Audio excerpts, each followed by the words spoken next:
So in honor of Candace Owens' new show that will be starting later this week, she has decided to start another beef with Cardi B. That's what this is. Promotion. That's what she does. Self-promotion.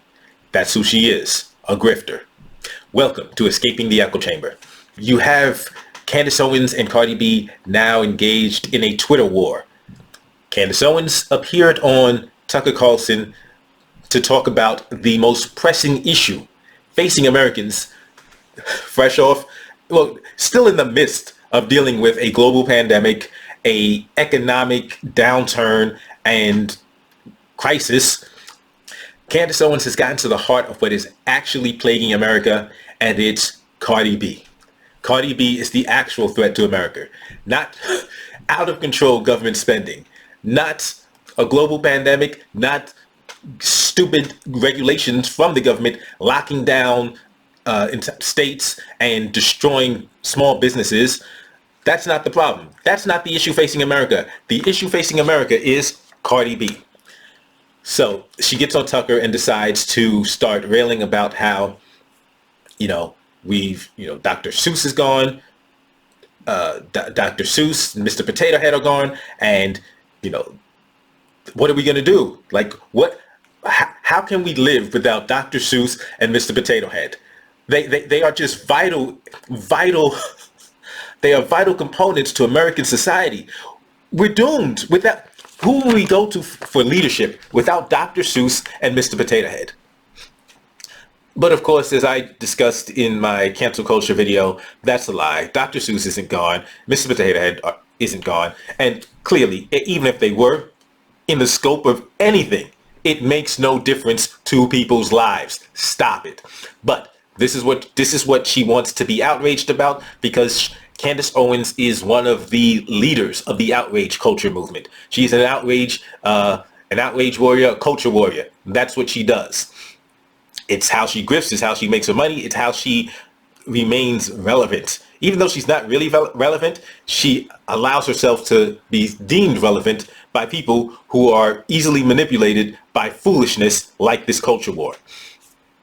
So she goes on to talk about several things, including how last year we lost Uncle Ben, we lost Aunt Jemima, we lost Land of Lakes. Now, these aren't actual people, right? Like, you do realize they're brand names. That's it. They're not actually we didn't have to have a funeral for Uncle Ben and Aunt Jemima last year. They're just brands.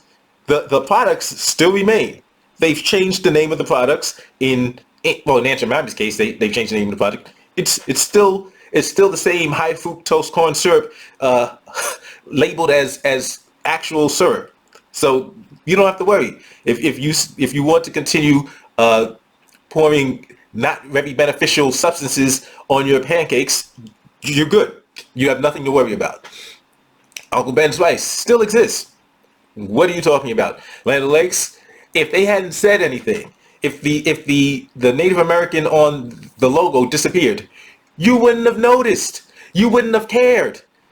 But now you're making yourself care just to for somebody who claims to be against victimhood. Candace Owens has a habit of crying and claiming victimhood on behalf of herself but primarily white conservatives. That's what she's doing. She's claiming victimhood on behalf of white conservatives, despite the fact that she claims she hates victimhood, and claims to decry victimhood. But she's the one of the largest purveyors of victimhood in popular culture right now.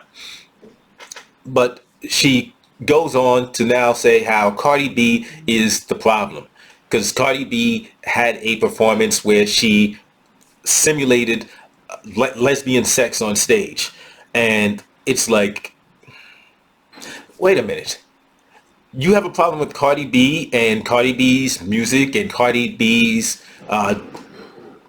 use of sexuality? That's interesting, because weren't you the same person that said that Cardi B was gonna be the leader of free thought, a revolutionary in the free thought movement? I'm pretty sure that was you. Weren't you also the person who was singing Kanye West praises despite his very sexually explicit songs and content in his songs. But you loved him when he was promoting you. That made him great. That made Kanye great because he was on your side. So it's amazing how Candace Owens will claim that white people, white liberals, only will support black people when they agree with them. But Candace Owens will only support black people when they agree with her, when they agree with the talking points that she's promoting to stay in the good graces of white conservatives. That's interesting. They said so many things in this interview between her and Tucker Carlson where they claim this is an attack on American values. You know, it's the end of an empire. This is what they're claiming. Like, wait a minute, weren't y'all both supporters of the man who bragged about grabbing pussies? But I'm pretty sure that was both of you. I'm pretty sure. Wait, weren't y'all also huge supporters and avid fans of the man who was a serial adulterer, married 3 times and cheated on every one of his wives? I'm pretty sure y'all are the same people that are still waving pom-poms for that dude. I'm pretty sure. Wait, in fact, wasn't this the guy that was married to the woman that simulated the lesbian sex scene in her photo shoots? Like, I'm pretty sure that's the same man, the same woman who y'all were huge fans of. You were and are huge fans of. I'm pretty sure. But Cardi B is the destruction of American culture and society. Like, y'all don't even believe the dumbness that comes out of your mouths. That's why you can't be taken seriously. Like Candace Owens, you're just an absolute fraud. You are a fraud. You make stuff, and in fact, the fact that you were trying to cozy up to Cardi B is another testament to how much of a fraud you are. Because, oh yeah, I've been following her since Love and Hip Hop. Wait, you watch Love and Hip Hop? Are you for real? But now you're gonna sit here and act like you're holier than that. You see, you're on your grift, and you were trying to cozy up to Cardi B because you thought there was a chance that you could have somebody of her stature promoting you and endorsing you. So you were like, yeah, let me try to get in there. And when that failed, when Bernie Sanders and Joe Biden got a hold of her, now you're like, okay, that's not gonna happen. So now you start attacking her because if you can't join her, beat her, right? Go to war with her. At least that way it will raise your profile. That's what you're about. You are a fraud. You are a grifter. You don't believe the stuff you say.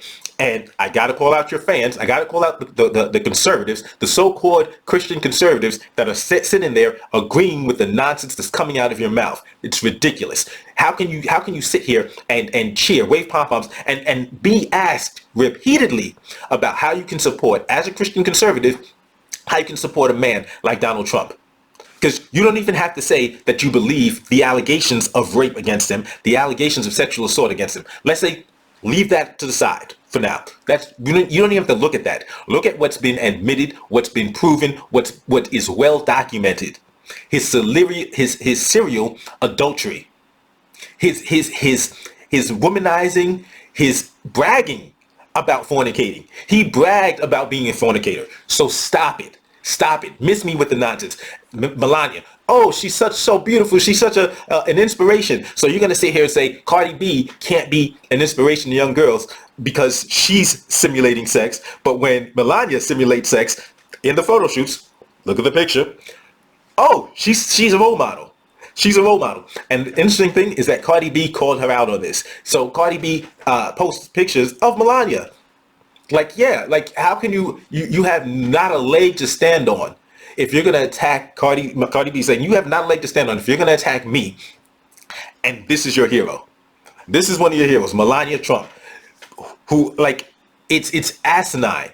And it's not even about hypocrisy. It's about just straight up lying. You don't care about that. And if Cardi B had decided to come out and say, you know what, yeah, I hate taxes, and you called her a capitalist. So if Cardi B had decided, yeah, I hate these high taxes, you know, I'm a self-made millionaire, you know, you would have embraced it. You would have loved it. You would have been, yes. And you just like you were running around with Kanye because it raised your profile, you would have loved it. You would have loved to be seen with somebody like Cardi B and to be accepted and endorsed by somebody like Cardi B. But because she didn't, now she's evil. But regardless of the content of her music, you would have loved to be associated with her.